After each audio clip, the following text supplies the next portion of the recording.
வணக்கம்.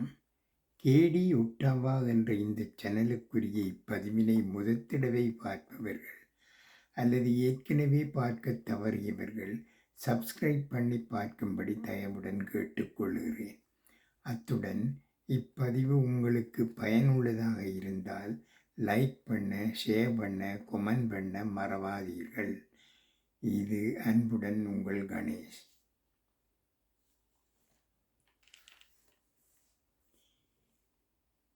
ஒரு குட்டிக்கதை, விதையும் விதியும். ஒரு அழகான கிராமத்தில் அருண் என்ற இளைஞன் இருந்தான். அவன் மிகுந்த உழைப்பாளி.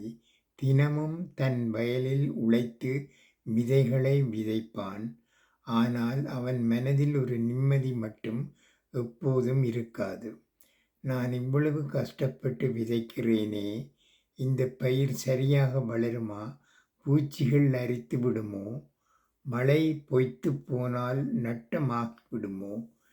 எனக்கு லாபம் கிடைக்குமா? இப்படி பலனைப் பற்றிய கவலை அவனை அரித்து கொண்டே இருந்தது.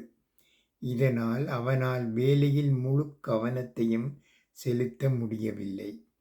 இதை கவனித்த அவனது தந்தை ஒரு நாள் அவனை கூப்பிட்டு அமைதியாக கேட்டார், மகனே, நீ நிலத்தை சீர்படுத்தி விதை போட்டு விட்டாயா என்று. ஆமாம் அப்பா.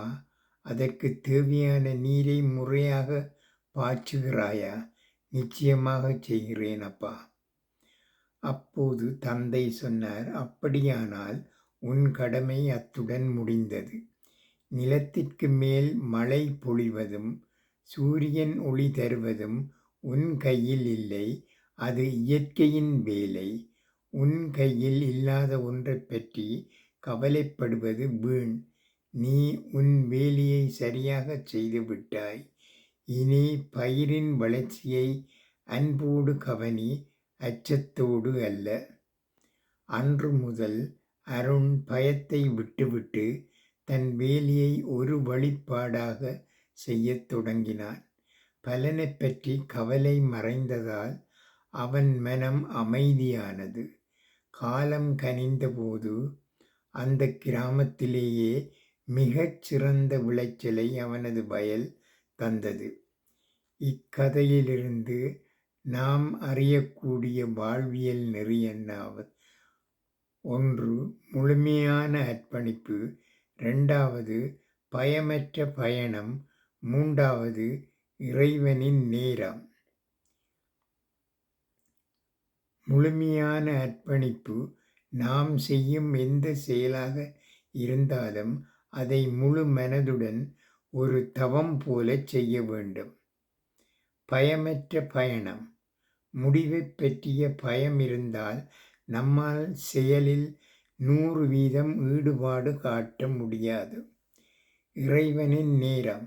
நாம் விதைத்த விதைக்கான பலன் சரியான நேரத்தில் சரியான அளவில் நம்மை வந்தடையும் என்பதில் நம்பிக்கை வைப்பதே உண்மையான நிம்மதி.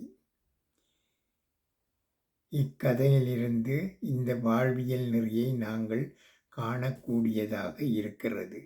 நன்றி, வணக்கம்.